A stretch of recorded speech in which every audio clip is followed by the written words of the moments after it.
ปัญหาตัวที่สามนี่คือธรรมชาติและมนุษย์เป็นคนสร้าง เช่นมนุษย์เป็นคนสร้างเขื่อนและสร้างเขื่อนบางทีก็ไม่ค่อยสมบูรณ์ฝนธรรมชาติมันมาอย่างหนักถ้าไอ้เขื่อนแตกไอ้นี่เป็นสองกลุ่มร่วมกันได้แต่ทีนี้ที่ปัญหาที่มันเกิดขึ้นกับพวกเราทุกๆคนเนี่ยมันเป็นปัญหาที่เกิดจากมนุษย์เป็นคนสร้างเราเองฉะนั้นเราจะอยู่กับมันยังไงเราจะแก้ไขอย่างไรทีนี้ตัวปัญหานักวิชาการท่านหนึ่งนักวิชาการเขาบอกว่าปัญหาเนี่ยที่เป็นปัญหาสังคมมีลักษณะอยู่4อย่างหนึ่งเป็นภาวะที่มีผลกระทบต่อคนจำนวนมากสองเป็นสิ่งที่ไม่อยากให้มันเกิดขึ้นไม่ปรารถนาแต่มันเกิดขึ้น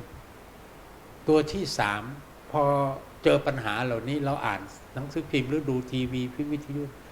มันจะแก้ไขอย่างไรทุกคนหาทางอยากจะแก้ไขนะครับฉะนั้นปัญหาต่างๆที่เกิดขึ้นถ้าเป็นปัญหาสังคมเราต้องร่วมกันแก้คือพวกเรานั่งอยู่นี่แหละว่าจะต้องถกเถียงกันจะแก้ไขปัญหาแต่ถ้าปัญหาส่วนตัวเนี่ยถ้าเป็นเรื่องส่วนตัวเฉพาะทุกคนต้องช่วยตนเองอัตหิอัตโนนาโถเลยแต่เนี่ย ก็ต้องถ้าเข้มแข็งก็อยู่รอดปลอดภัยถ้าอ่อนแอก็ตกเป็นทาสของมันอันนี้คือปัญหาที่เราจะคุยกันครับทีนี้ว่าปัญหาเนี่ยคนส่วนใหญ่เนี่ยก็บอกว่าชอบมอง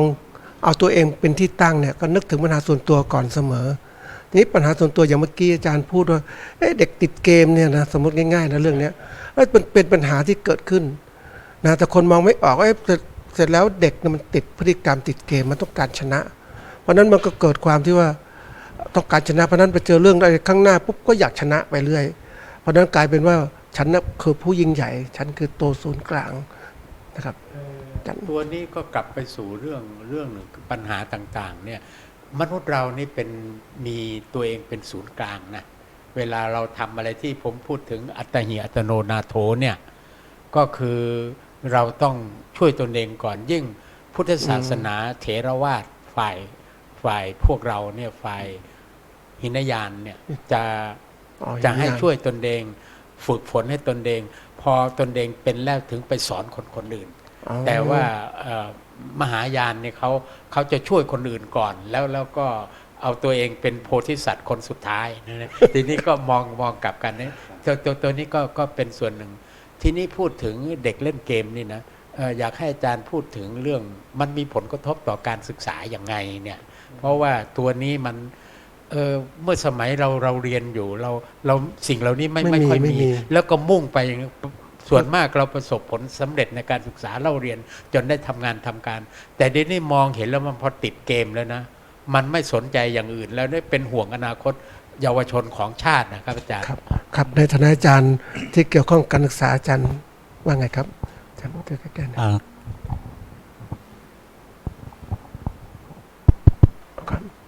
ครับก็โอเคแล้วก็ต้องขอบคุณท่านอาจารย์เป็นอย่างสูงนะครับจริงๆแล้วก็เป็นปัญหาของสังคมไทยเราแล้วก็ของสังคมโลกนะครับคำว่าเด็กติดเกมเนี่ยนะครับมันมีประเด็นที่น่าคิดครับเป็นน่าคิดคือภาวะเศรษฐกิจของไทยเราในปัจจุบันเนี่ยพ่อแม่ผู้ปกครองหรือว่าอะไรต่างๆเนี่ยก็ต้องปากกัดตีนถีบนะครับถ้าพูดถึงว่าจริงๆแล้วต้องหาเลี้ยงชีพหาเงินหาทองได้มาเนี่ยแต่ว่าสิ่งที่เด็กติดเนี่ยก็เพราะว่าหนึ่งเนี่ยก็ผู้ปกครองนะครับส่วนหนึ่งก็บอกว่าให้เด็กเนี่ยดูเกมเนี่ยยังดีกว่าไม่ต้องไปที่ไหน ไม่ต้องไปเรื่องยาเสพติดเรื่องอะไรต่างๆเอาไว้เนี่ยให้เขาอยู่ในสี่เหลี่ยมของตรงเนี้ยนะแต่ลึกๆแล้วผู้ปกครองก็หารู้ไหมว่าเด็กที่ติดเกมในตรงเนี้ยมันเป็นเกมที่เหมือนท่านอาจารย์วิชัยพูดหรือพวกเราพูดกันก็หมายความว่ามันมีเกมที่โหดเหี้ยมที่อะไรต่างๆเพื่อจะเอาชนะค้าคานกันแล้วก็มันเป็นเกมที่ไม่มีในเชิงจริยธรรมที่อยู่ด้วยว่าต้องอาศัยพึ่งพาซึ่งกันและกันเนี่ยมันจะเป็นเกมที่ต้องชนะอย่างเดียว ถึงแม้ว่าจะถูกต้องหรือไม่ถูกต้องอะไรต่างๆเนี่ยอันนี้มันก็เป็นปัญหาของสังคมนะแล้วอย่างหนึ่งเนี่ยถ้าเด็กติดเกมป๊บนะครับก็สิ่งอะไรต่างๆเนี่ยเขาก็จะไม่ไปบัติไม่ทำหรือว่าในสิ่งที่เป็นชีวิตประจำวันเขาก็ไม่ทำแล้วสังคมเราเช่นกันครับว่าในสังคมพ่อแม่ผู้ปกครองเนี่ยพอเห็นเด็กอยู่อย่างนั้นน่ะถ้าพูดถึงจริงๆน่ะการต้องสังเคราะห์ต้องดูเด็กด้วยว่าเด็กเนี่ยไปดูนะในที่เขาดูนะเป็นอะไรแล้วก็ให้ข้อคิดเห็นไปด้วยว่าโอ้ตรงนี้ไม่ดีนะอันนี้เป็นไงโหดไหมเนี่ยนี่มาทำร้ายเขาก่อนดีไหมหรือไม่ดีอะไรต่างๆเนี่ยเพราะฉะนั้นถ้าเราใส่ความคิดพวกนี้ลงไปเนี่ยเด็กมันก็จะได้สังเคราะห์ว่าสิ่งที่ดูแล้วคนไหนดีหรือไม่ดีอย่างไรแล้วก็สามารถแยกแยะได้นะครับแล้วจริงๆแล้วถ้าเด็กติดเกมตรงเนี้ยน่าจะมีในเรื่องของจุดของผู้ปกครองอะไรต่างๆที่จะให้เขาเนี่ยก็หมายความว่าส่งเสริมเขาลองเปิดดูซิในเรื่องนี้เป็นยังไงพ่อกับแม่อยากทราบในเรื่องนี้เรื่องอะไรต่างๆเนี่ยเพื่อให้เขาเบนประเด็นในเรื่องของเกมที่ไม่ดีล่ะก็กลับมาในสิ่งที่สร้างสรรค์พอเขาได้รู้แล้วอ๋อพ่อแม่เรื่องนี้นะมันเป็นแบบนี้นะเป็นนี้โอ้ยลูกเก่งมากเลยเนี่ยนะเนี่ยแม่ก็อยากได้ในสิ่งที่ลูกบอกให้อะไรเงี้ยเพราะฉะนั้นการเล่นเกมเรื่องต่างๆเนี่ยทำอะไรถึงจะให้ผู้ปกครองเนี่ยจะให้เด็กเนี่ยให้ก่อประโยชน์ให้เขาเห็นว่าให้เขามีค่านอกจาก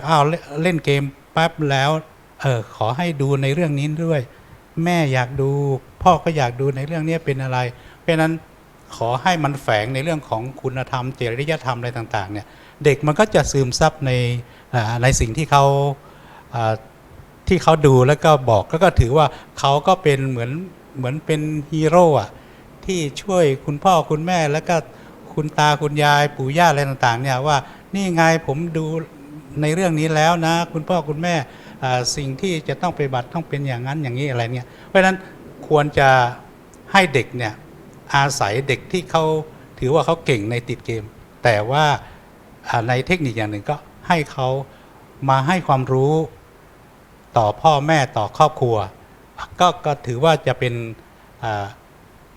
ป็นการเล่นนะครับการเล่น IT แบบสร้างสรรค์ครับก็ขอไว้แค่นี้ก่อนนะครับก็เป็นแนวคิดที่ดีนะครับเพราะว่าวันนี้จะเล่นเกมไงผู้ปกครองก็อย่าปล่อยเด็กนะครับปล่อยเด็กให้เล่นตามลำพังก็ดูบ้างว่าเด็กจะเป็นอย่างไรนี้ในฐานะที่อาจารย์ทวีได้มีโอกาสเข้าฝึกสมาธิหรือฝึกจิตอย่างไรเนี่ยวันนี้เด็กของเราภูมิก็เรียกว่าไม่มีพลังจิต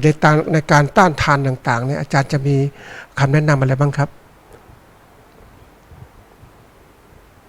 ก็ได้ฟังทางอาจารย์สุวิทย์ขึ้นไตเติ้ลมานะครับแล้วก็อาจารย์พิสิทธิ์ได้พูดถึงเรื่องเด็กซึ่งผมเคยมารายการนี้นะครับเคยมาคุยเรื่องตั้งแต่แรกว่าเรื่องของเด็กยุคสมัยใหม่นี่นะครับการที่อะไรก็แล้วแต่ทุกสิ่งทุกอย่างที่เกิดขึ้นในปัจจุบันเนี่ยกับยุคเก่าซึ่งถ้าเราเอามาเมิร์จหรือมาเอาลองมาผสมผสานกันแล้วมาคิดว่ามันมีความแตกต่างกันมากน้อยเท่าไหร่แล้วเนี่ยนะเด็กรุ่นใหม่เนี่ยมันเป็นเด็กต่างกับเราตอนเป็นเด็กมากๆเลยใช่ไหมเพราะว่าความเจริญมันเข้ามาเยอะเลยนะคราวนี้ทางวัตถุเนี่ยนะครับทางวัตถุเนี่ยมันวัตถุนิยมตอนนี้ในเวลานี้มันเกือบ100%เลยที่เด็กได้เสพไปรู้เรื่องแต่จิตนิยมนี่มันไม่มีเลยไม่ถึง 20% 10% นะครับมีแต่ผู้ใหญ่นะครับท่านครับฉะนั้นผมในฐานะที่ได้มาเป็นลูกศิษย์ครูบาอาจารย์ที่ท่านนำสมาธิมา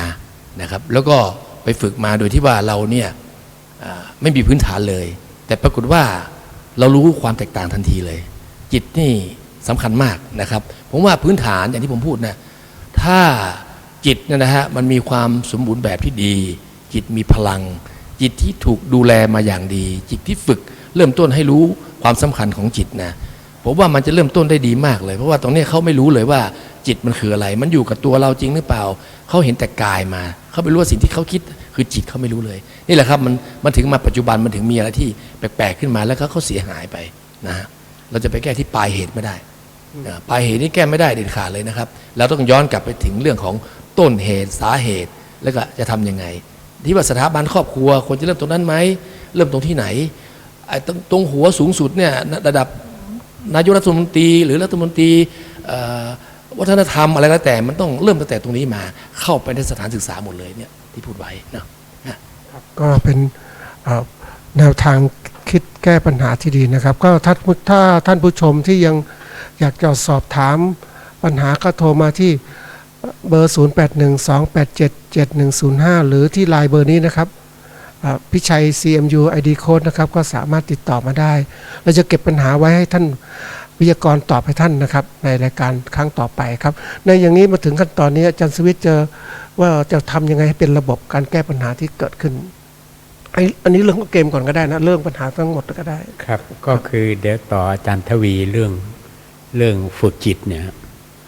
สภาพจิตนี้เป็นสภาพที่ไอ้กายนี่เป็นส่วนประกอบของจิตใจอ่ะคือแม้แต่ทางกฎหมายนี่ว่าถ้าการกระทำอะไรให้ดูเจตนากรรมเป็นเครื่องชี้เจตนาว่าเจตนากายจิตเป็นนายกายเป็นบ่าวเนี่ยมันมีส่วนสำคัญมากฉะนั้นมหาวิทยาลัยเชียงใหม่นี่จึงขอสุภาษิตจากสมเด็จสังฆราชที่ผ่านไปแล้วนะว่าอัตตานังธรรมยันติปันติตาเนี่ยคือการอดทนการฝึกตนเนี่ยถึงจะเป็นบัณฑิตที่มีความรู้การใช้เหตุใช้ผลได้ถ้าไม่รู้จักฝึกตรงนี้ธรรมะนี่เป็นธาตุภาษาบาลีนี่เรียกว่าการข่มใจเลยนะคือต้องเอาชนะตนเองได้แม้แต่เรื่องกลับมาสู่เล่นเกมเนี่ยเด็กจะต้องมีคือพ่อแม่ตระกูล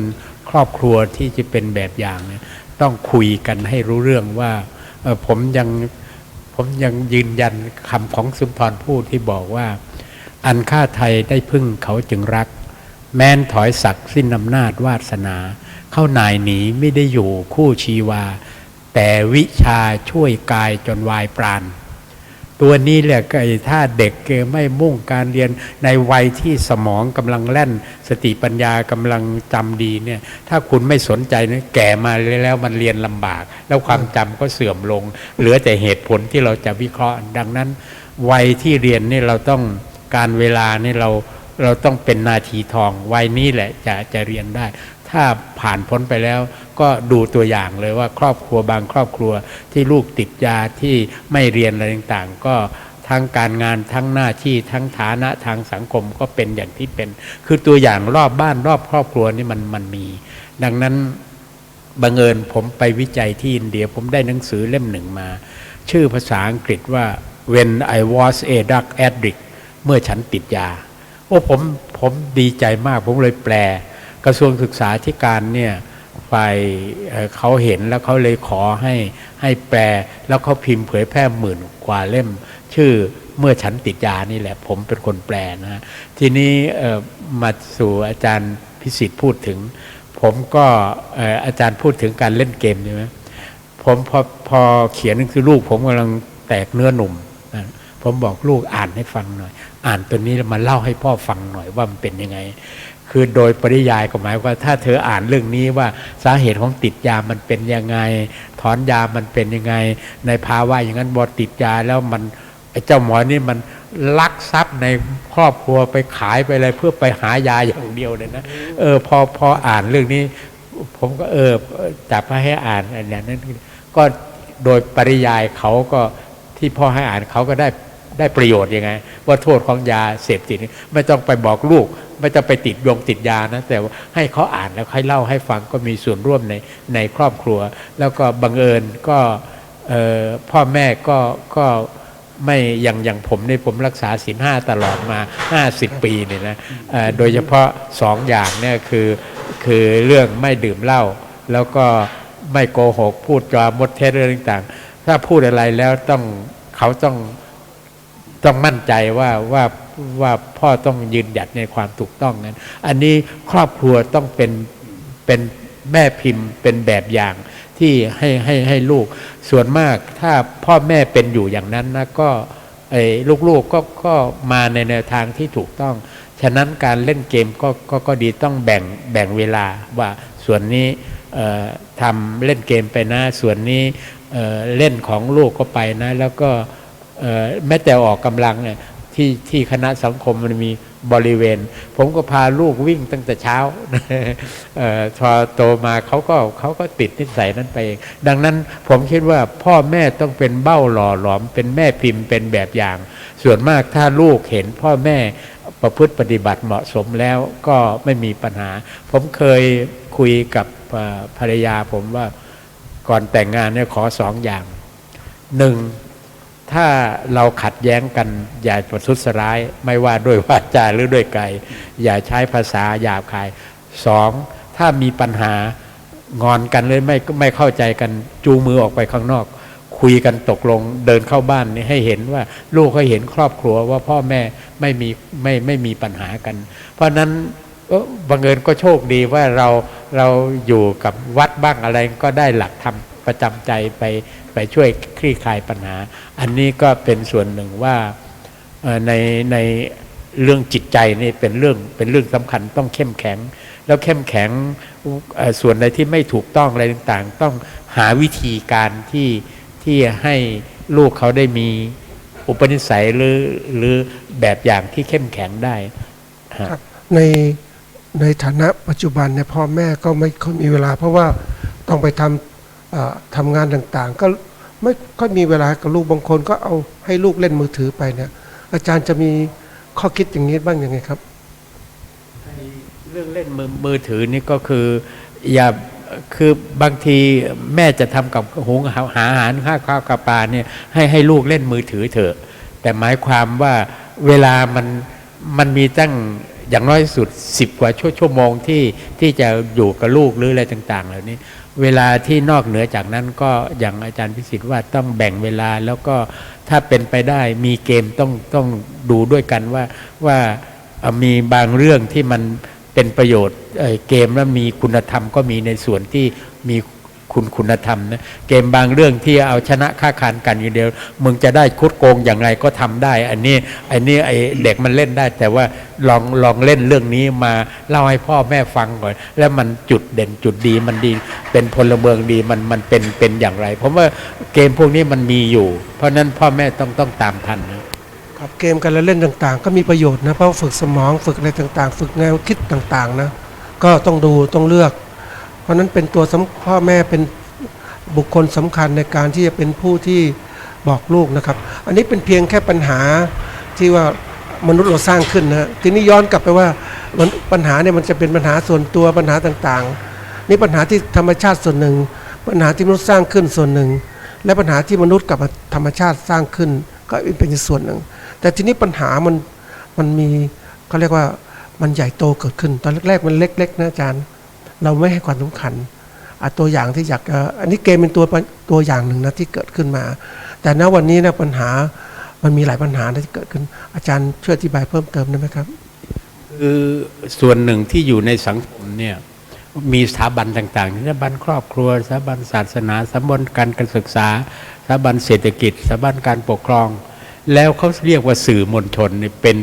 ป็นศักดินาลำดับที่6เลยว่าอเมริกาเขาบอกทรัมป์หรือประธานาธิบดีครองอเมริกาเพียง4 ปีแต่คนครองอเมริกาอยู่ตลอดมาคือสื่อมวลชนฉะนั้นสื่อมวลชนบางเรื่องนะอาจารย์อย่างความขัดแย้งเนี่ยหรือเด็กวัยรุ่นที่ทะเลาะวิวาทกันเนี่ยไม่ควรจะเอามาออกเพราะว่าวัยรุ่นเขามักจะติดเรียนรู้เอาอย่างชอบเสี่ยงพวกนี้เพราะนั้นบางเรื่องไม่ได้หมายความว่าสื่อมวลชนมันต้องไปนำเสนอหมดสื่อมวลชนบางทีก็อ่อนแอสนุกกับเรื่องได้เสนอเรื่องที่มันเป็นภัยต่อสังคมอย่างเรื่องหนึ่งนะผมไม่อยากจะพูดอะไรนะเรื่องคนตายที่ไปจัดงานปาร์ตี้กันนั่นเป็นวิถีชีวิตแบบหนึ่งมันเลื่อนจากฐานะหนึ่งมาเป็นฐานะหนึ่งอ่ะคือขายตัวน่ะเป็นอย่างนั้นอาจารย์แล้วเราเอามาเสนอทำไม แล้วตอนนี้ก็ยังเสนออยู่มันเกิดตายยังไงทำไมไม่ไปหาเรื่องที่มันเป็นคุณประโยชน์ที่เป็นประโยชน์ต่อสังคมว่าเป็นอย่างนี้นะหรือเสนอข่าวเอาช่างวันหนึ่งสมมติว่าเราออกข่าว10 ชั่วโมงเนี่ยซีกของความดีไปสัก60%ได้ซีกของความชั่วเพื่ออย่าเอาอย่างตัวอย่างที่ไม่ควรเอาอย่างนี้เนี่ยมันจะทำให้สังคมเจริญก้าวหน้าทำไมญี่ปุ่นเนี่ยเขาถึงเจริญก้าวหน้าผมมีโอกาสไปวิจัยที่ญี่ปุ่นเดือนกว่าแล้วการขับรถเนี่ยอุบัติเหตุที่ชนกันตายเนี่ยสังคมไทยมีตายอยู่3 โรคใหญ่ๆโรคหัวใจโรคมะเร็งกับโรคอุบัติเหตุปีละ 30,000 กว่าญี่ปุ่นนี่โรคอุบัติเหตุปีหนึ่งไม่ถึง1,000 คนนะอาจารย์เป็นอันดับสุดท้ายเลยเพราะว่า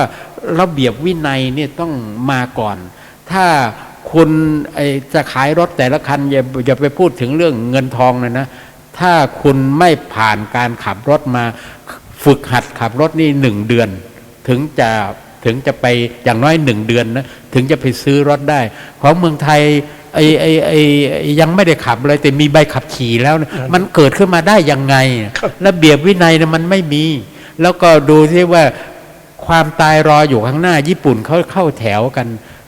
เพื่อรับอาหารงั้นนะลองเทกระจาดเมื่อไหร่เมืองไทยมึงเหยียบกันตายเลยคือความเป็นระเบียบวินัยเนี่ย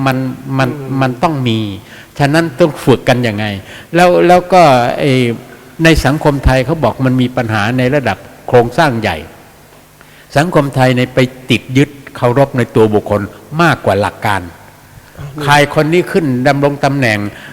มันจะเลวชั่วช้ายังไงนะไปกราบตีนมันไปกราบทำไมก็ถ้าไปเขาเลวเรารู้ว่าเขาไม่มีความโปร่งใสอะไรต่างๆแล้วนี่ไม่ใช่แบบอย่างที่ประเทศใจจะเอาอย่างนี่คือสาเหตุที่ประเทศไทยไม่เจริญก้าวหน้าผมกลับไปสู่นักวิชาการคนหนึ่งชื่อนอร์แมนเจคอบคนอเมริกันมาวิจัยเทียบญี่ปุ่นกับไทยเมื่อปี 2514 เขาบอกญี่ปุ่นที่เขาเจริญก้าวหน้าเนี่ยที่เ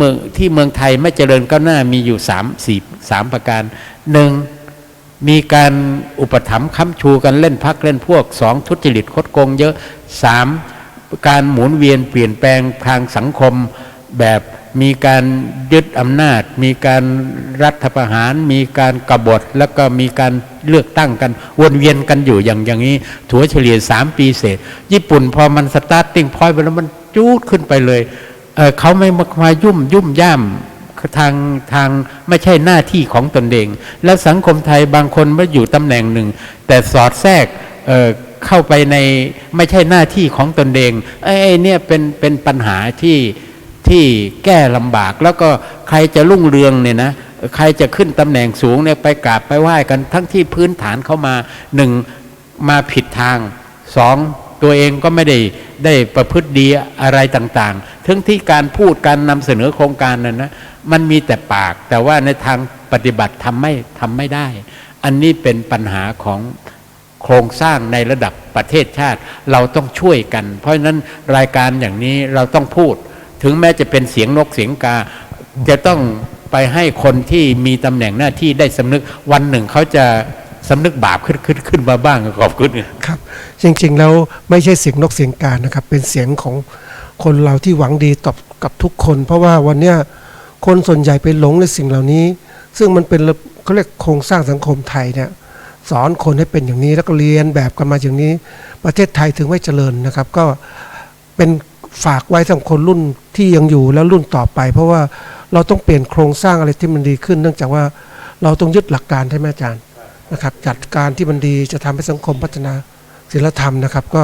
อันนี้เป็นส่วนสำคัญทีเดียวเนาะก็อยากถามอาจารย์พิสิทธิ์เหมือนกันว่าศีลธรรมต่างๆที่มันมีอยู่ไม่ว่าการศึกษาแล้วเนี่ยหน้าที่พลเมืองศีลธรรมถอดไปแล้วเนี่ยจะมีโอกาสเข้ามาสู่ในระบบของกระทรวงศึกษาไหมครับเนี่ยก็ขอบพระคุณมากนะครับเท่าที่ดูนะสมัยเราเมื่อเป็นเด็กๆนะเมื่อเป็นเด็กๆนี่จะสังเกตว่าพอไม่มีไอทีพวกเนี้ย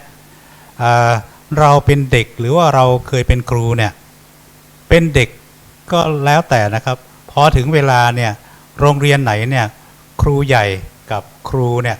ก็จะคุยกันว่าเด็กกเนี่ยมีปัญหาเราต้องช่วยกันนะ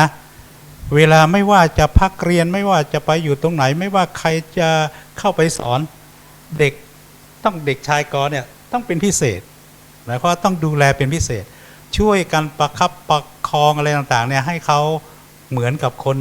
ทั่วๆไปเนี่ยเพราะฉะนั้นเด็กเขาก็จะมีความอบอุ่นใจแล้วก็จะช่วยแก้ปัญหาได้ แต่ในสังคมปัจจุบันเนี่ยนะเขาเรียกว่าเป็นสังคมบริโภคนิยมเหมือนที่อาจารย์ทวีพูดนั่นแหละว่า พอทุกคนก็ต้องภารกิจเรื่องของครอบครัวเป็นหลัก สมัยเมื่อก่อนนี่พอถึง4:30เลิกเรียนเนี่ยก็มาคุยกันทำงานอะไรต่างๆร่วมกันในโรงเรียน แต่เดี๋ยวนี้ไม่มีแล้วครับในสังคมอย่างนั้นคือพอเสร็จแล้วสอนเสร็จบรรยายเสร็จก็ต่างคนต่างกลับบ้านเลยคือภารกิจอย่างเงี้ยนะแต่พอมาถึงในปัจจุบันเนี่ยถ้ายุคไอทีเข้ามาเนี่ยอินเทอร์เน็ตเข้ามาเนี่ยเข้ามาสู่ในสังคมของเยาวชนเนี่ยจะสังเกตนะครับว่าไทยเราเนี่ยที่ผลวิจัยอะไรต่างๆก็ออกมาหมดแล้วว่าส่วนใหญ่จะใช้ในการบันเทิงรื่นเริงบันเทิงอะไรต่างๆมาก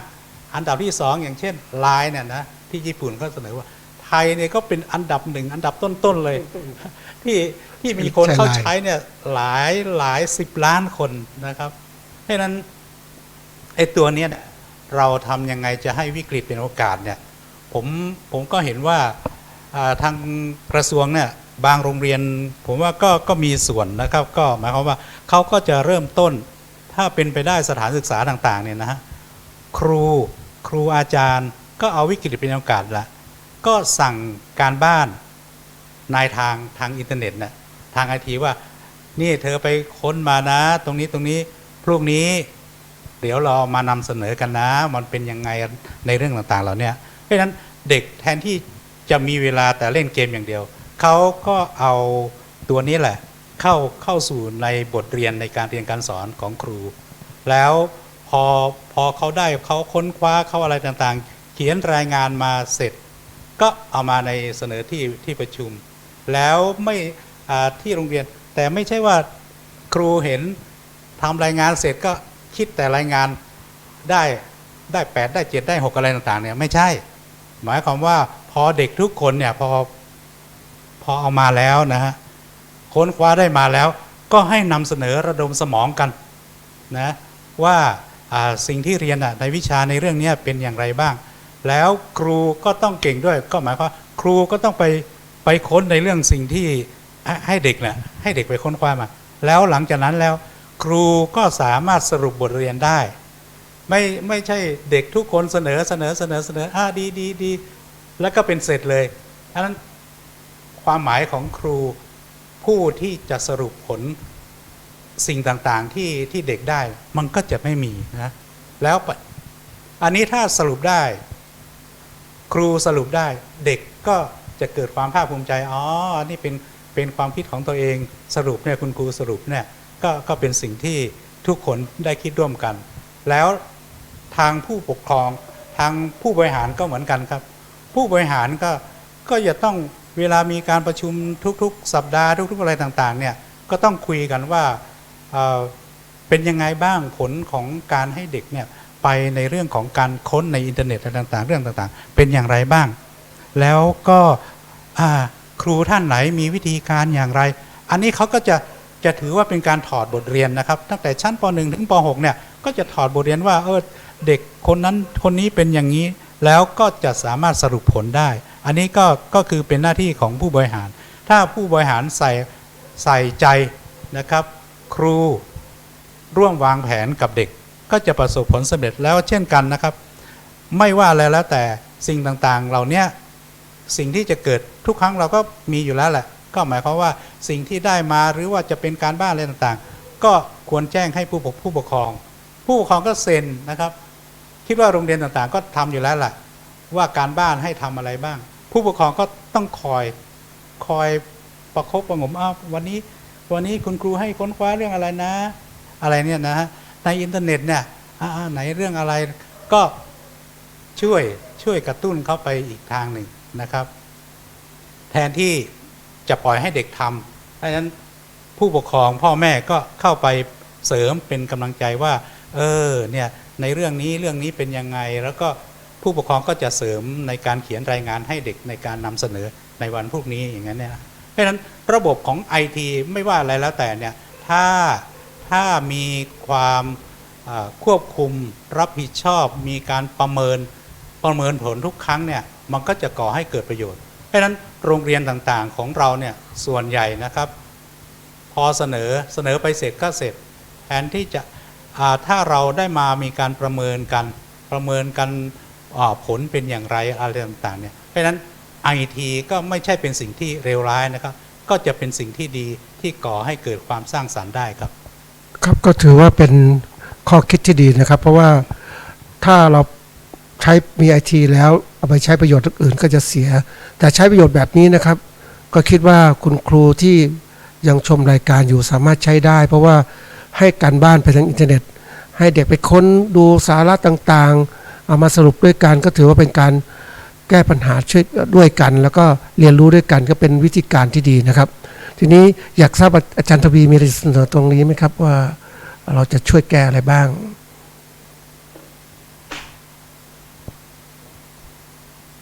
ที่จริงเรื่องของ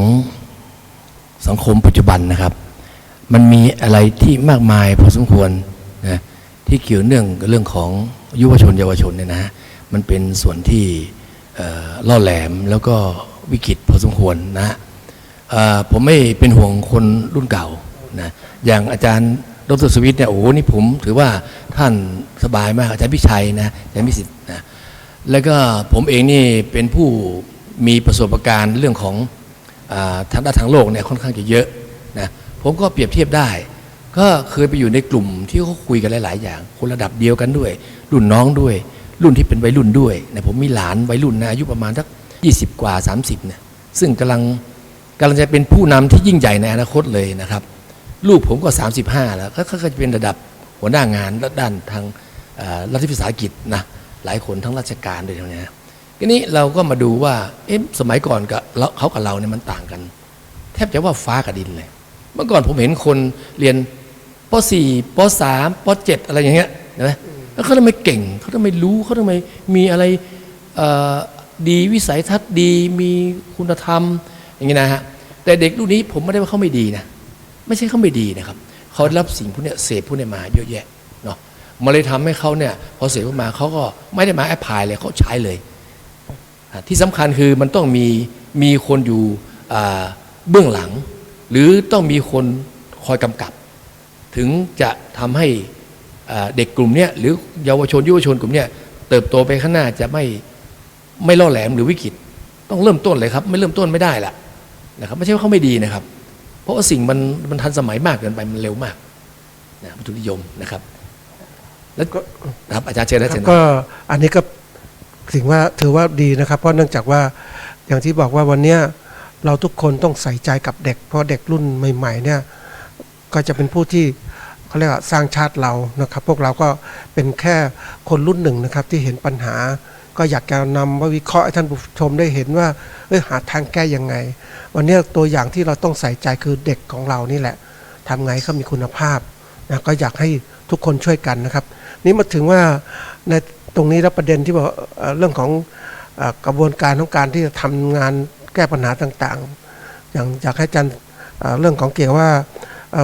ปัญหานอกจากปัญหาที่เกิดขึ้นกับเด็กแล้วเนี่ยทีนี้ปัญหาผู้ใหญ่เนี่ยตัวร้ายเหมือนกันนะเป็นตัวแบบที่เรียนแบบสังคมว่าทำให้คนรุ่นใหม่เรียนรู้เขาเอาตัวแบบที่บุคคลที่อยู่ปัจจุบันที่ไม่มีคุณภาพมาเป็นตัวอย่างเนี่ยทำยังไงให้คนรุ่นใหม่ได้คิดอาจารย์จะมีตัวอย่างไหมตามกันหมดนะครับเหมือนคนไม่ดีไปกราบไหว้อย่างเงี้ยมันก็รู้สึกยังไงใช่ไม่ตัวเป็นต้นแบบหรือคุณเป็นคนไม่มีคุณภาพเนี่ยมันมองกันยังไงมันหลายมุมมองทีนี้บางคนก็ไปติดอยู่ในสะสมทรัพย์ได้มากมีทรัพย์มากก็เป็นคนที่มีหน้ามีตาพูดได้ไอดังคนในระดับธรรมดาก็เป็นคนที่หลุดขอบอะไรไปทีนี้ชีวิตครู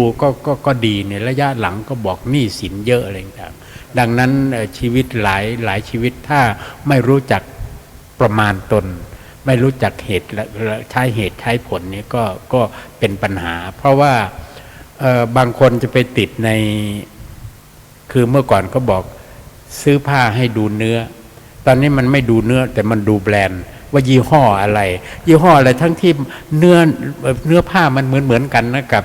ไอ้ตัวละ100ตัวละ200แต่อันหนึ่งมันขายเป็น 5,000 10,000เพราะมันมีแบรนด์ติดแล้วแบรนด์นี่เมื่อก่อนสมัยพวกเราหนุ่มแน่นเนี่ยนะจะตัดกางเกงตัดเสื้อเนี่ยไปที่ร้านตัดเสื้อนะเขาจะวัดตัวให้ลายเสร็จธุรกิจตอนหลังมามันเป็น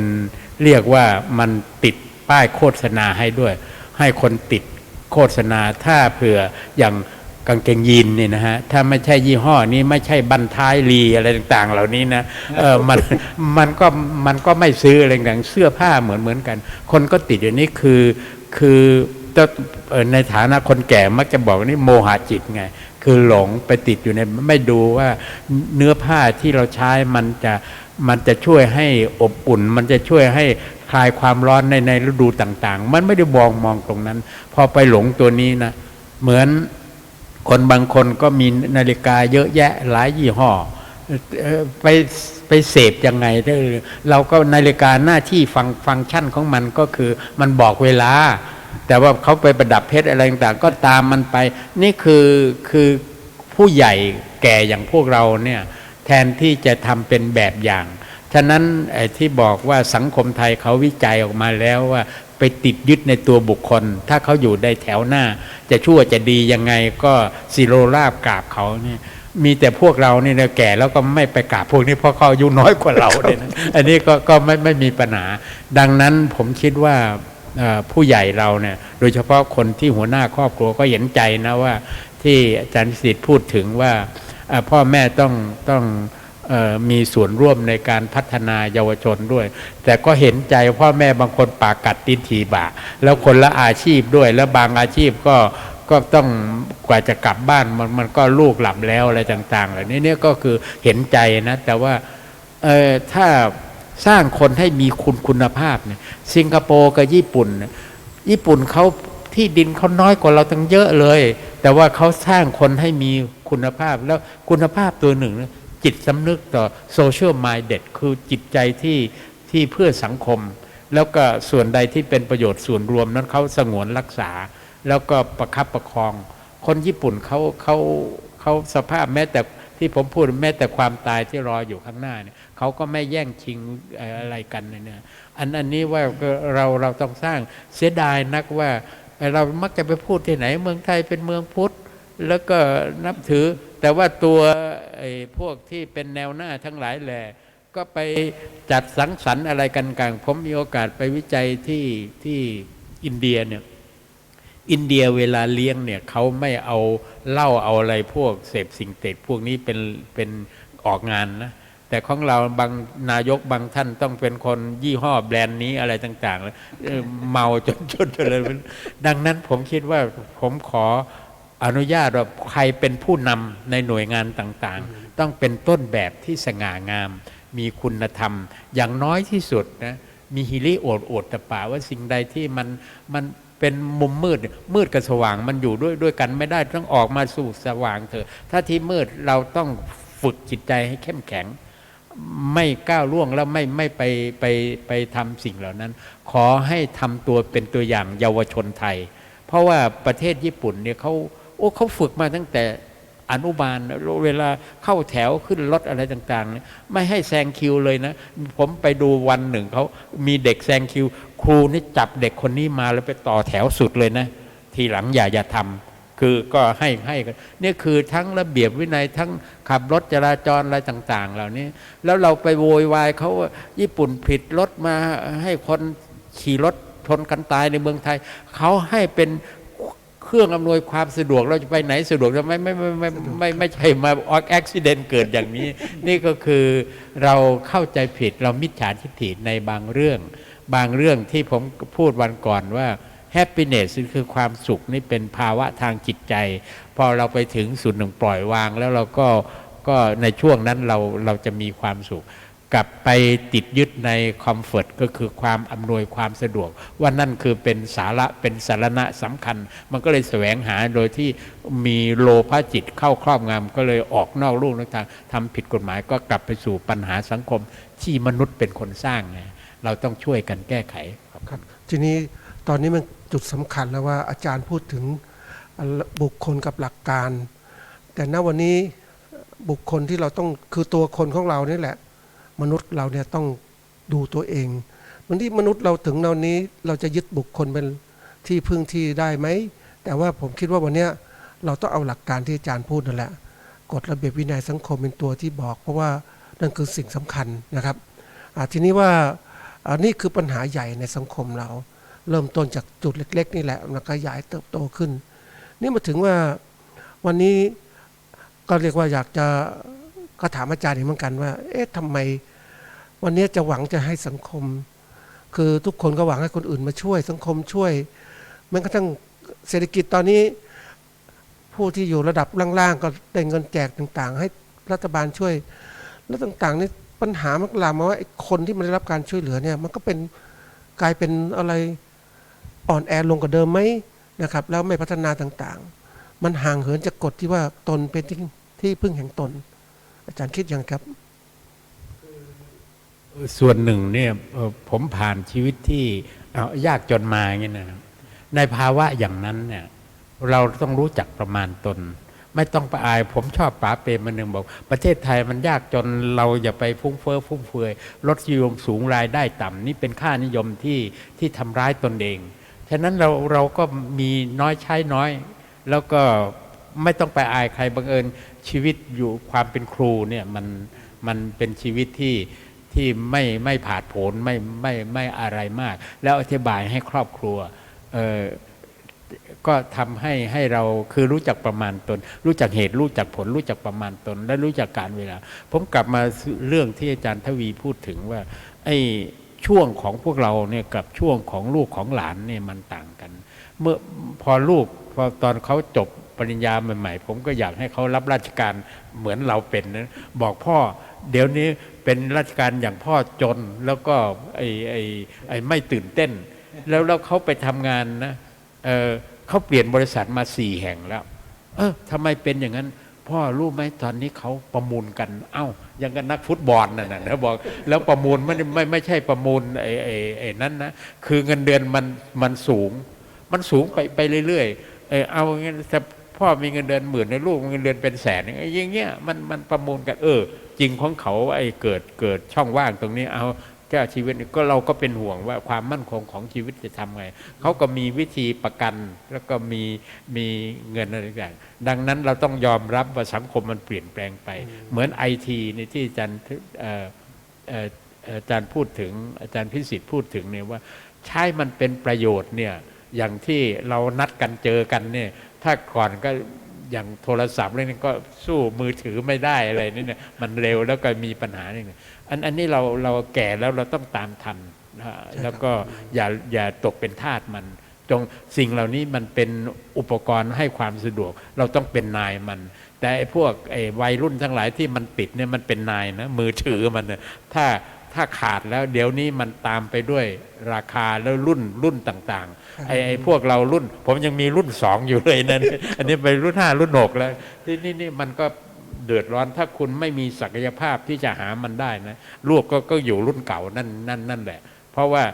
คนที่สามารถจะใช้นี่ต้องมีความสามารถในการหารายได้ขึ้นอย่ามา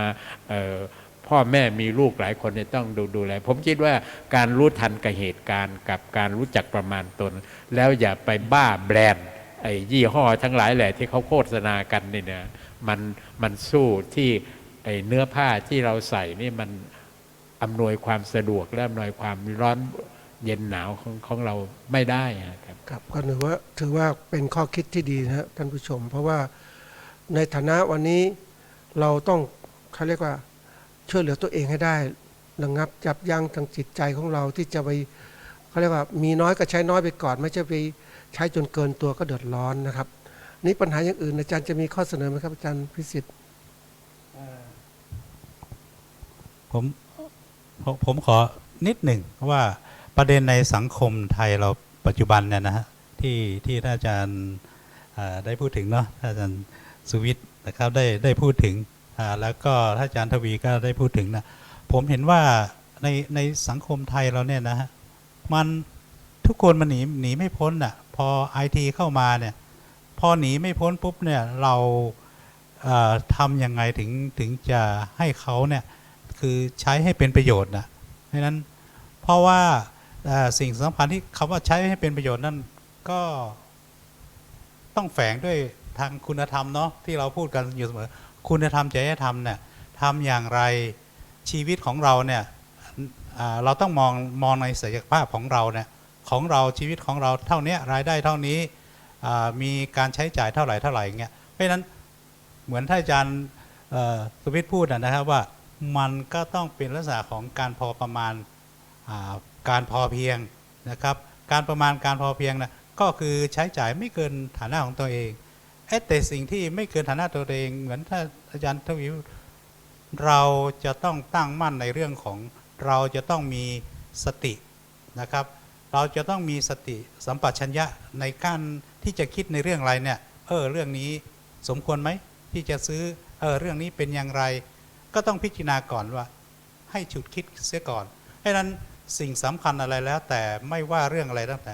เราจะต้องมีในเรื่องของสติสัมปชัญญะสติปัญญาเนี่ยมันก็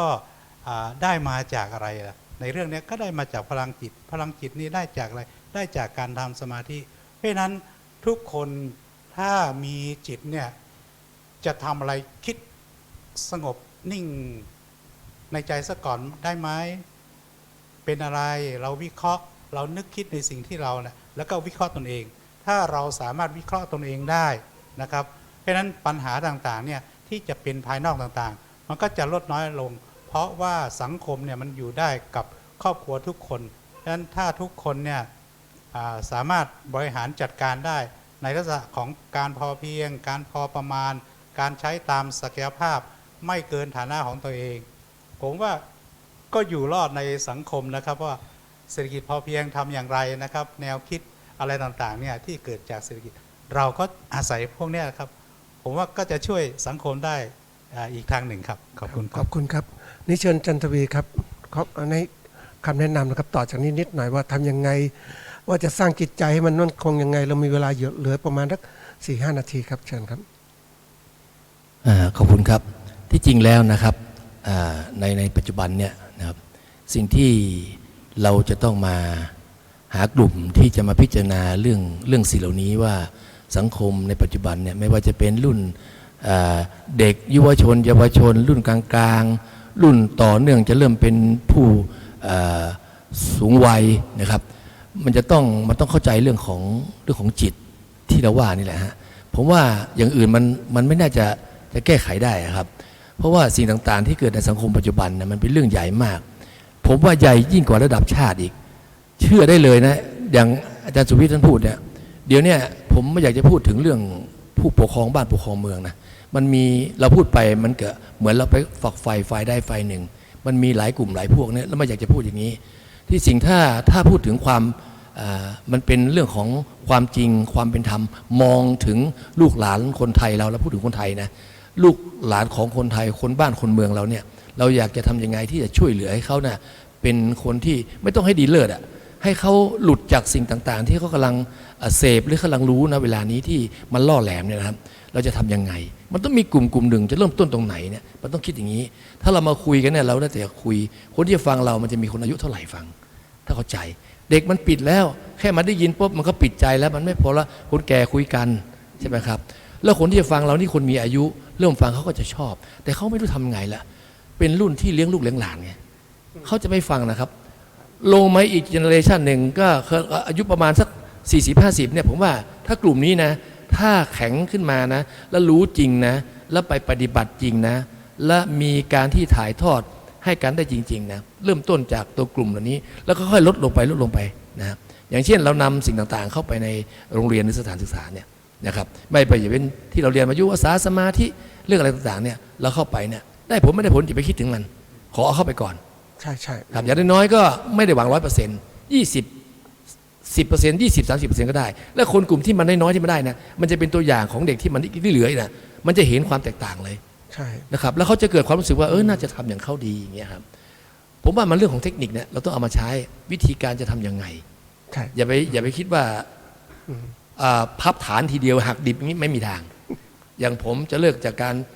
เที่ยวเตะสัมมาเลเทเมาแล้วหักดิบเนี่ยอย่างอาจารย์ทวีบอกว่าอาจารย์ทวีนี่มีบุญมาก่อนอย่างเงี้ยผมนึกตัวเองว่าถ้าจะจริงถ้าไม่มีบุญผมตายไปละอย่างนี้นะฮะอันนี้เรื่องจริงนะครับมันเป็นเรื่องที่ไม่น่าเชื่อว่าเราจะทำได้มันเหมือนอะไรมาโดนจิตโดนใจว่าเมื่อก่อนเราเป็นคนโอ้โหมันหรูหราเก่งอาจารย์พูดจริงนะครับกางเกงนี่ผมไม่มีกางเกงตัวละ400-500ไม่มีกางเกงผมต้อง2-3 พันต้องใส่ต้องเท่อันที่ผมเป็นคนที่รสนิยมสูงนะ ใช่ พอนานไปมันไม่ใช่อ่ะนะครับมันไม่ใช่เรื่องนั้นเลยจริงๆนะครับเนี่ยผม อาจารย์รูปหล่อมันต้องใส่อยังไง แล้วก็เลยทำให้เรามีความรู้สึกว่าโอ้เราโชคดีจังเลยแล้วมาเจอกลุ่มเนี่ยพอผมมาเจอนะอาจารย์พี่ชายเชิญมาเนี่ยผมพออาจารย์ว่าคุณอาจารย์ทวีว่างไหมผมอยากจะไปทันทีเลยอ่ะทั้งที่ไม่ใช่จริตผมนะแล้วอย่างเงี้ยผมไม่เคยมาเป็นนักวิชาการผมไม่เคยเป็นนักบรรยายไม่ใช่เป็นนักพูดผมไม่เคยอยู่เวทีใหญ่ ๆมาเลยนะครับเมื่อก่อนที่อย่างนี้นะผมสั่นแล้วนะครับไม่ได้นะฮะเนี่ยแล้วเดี๋ยวนี้ทำไมมันถึงกล้าพูดทำไมถึงอยากจะพูดทำไมถึงอยากจะนำเสนอชอบฟังอ่านศึกษาเวลาพูดเอามาคิดผมถึงเอามาจดอาจารย์พูดอะไรผมจะจดเหมือนกับเราไม่ได้เรียนมาก็มีบางอันเนี่ยเราก็ยังโชคดีนะยังไม่รู้ตอนแก่เงี้ยนะฮะเนี่ยผมดีใจไงผมไปคุยกับแฟนผมนะที่บ้านที่โทษนะครับครอบครัวกับลูกสาวผมบอกว่าพ่อเปลี่ยนไปเยอะเลยดีจังเลยเขาบอกอย่างนี้นะนั่นผมถึงบอกว่าถ้าเรามาคุยกันตอนนี้นะก็ดีครับอย่างน้อยๆก็เป็นจุดเริ่มต้นที่ดีมันค่อยๆกระจายไปเดี๋ยวผมเริ่มมีคนสนใจเขาก็จะฟังเขาจะถามมานะคุยมาเราก็จะเริ่มมีความตั้งใจที่จะหาข้อมูลว่าจะทำยังไงนำเสนอให้เขาได้เข้าใจได้ดีไงดีนะครับผมชอบขอชมเชยเลยนะและยินดีที่จะมาร่วมฟังด้วยมาร่วม observe ด้วยนะครับขอบคุณครับอาจารย์ ครับก็อันนี้คืออาจารย์ทวีก็เป็นบุคคลตัวอย่างของเรานะครับซึ่งเป็นที่เรียกว่าเขาเรียกว่าเกิดสภาวะเปลี่ยนแปลงในจิตใจ คนเมื่อเข้าสู่กระแสธรรมก็จะมีสภาวะอย่างนี้แหละอยากให้คนอื่นได้รู้ได้ครับอยากให้คนอื่นเป็นสุขนะครับก็ถือว่าเป็นสิ่งที่ต้องขอบคุณล่วงหน้านะครับนี้รายการของเราเนี่ยก็จะมีเรื่องที่ว่าปัญหารายวันร่วมกันแก้ไขเราพยายามจะเก็บประเด็นต่างๆที่ในฐานะเราเป็นผู้สูงวัยนะครับก็อยากถ่ายทอดไปยังผู้ใหญ่ใกล้เคียงแล้วอายุลดต่ำลงและขณะเดียวกันก็อยากจะถ่ายทอดกับเด็กๆนะถ้าผู้ปกครองที่มองเห็นหรือเห็นปัญหาต่างๆก็ที่สนใจก็เขียนปัญหาถามมาได้นะครับที่ไลน์ก็คือ ID Code พิชัย CMU หรือโทรศัพท์ 0812877105 ก็จะนำมาเข้าสู่รายการแล้วตอบให้ท่านผู้ชมและท่านผู้ฟังนะครับซึ่งรายการนี้ก็ยังจะจัดในทุกวันเขาเรียกว่าวันพระขึ้น8ค่ำและ15ค่ำตั้งแต่3 โมงบ่าย 3 โมงถึงบ่าย 5 โมงเย็นเป็นต้นไปแต่ช่วงแรกอาจจะออกอากาศประมาณสักชั่วโมงหนึ่งก่อนนะครับแต่ครั้งต่อไปถ้าเรามีความพร้อมมากขึ้นผู้ฟังที่สนใจก็อยากติดตามเราได้อาจจะเพิ่มเวลาขึ้นไปนะครับซึ่งวันนี้ก็คิดว่าหมดเวลาลงแล้วนะครับผมในฐานะที่ผู้ดำเนินการขอขอบคุณอาจารย์พิสิทธิ์แล้วก็อาจารย์สวิทย์อาจารย์ทวีนะครับที่เป็นผู้ที่ให้ข้อมูลที่ความคิดเห็นต่างๆที่เกิดประโยชน์กับท่านผู้ชมและท่านผู้ฟังนะครับพบกับเราในครั้งต่อไปครับวันนี้สวัสดีครับ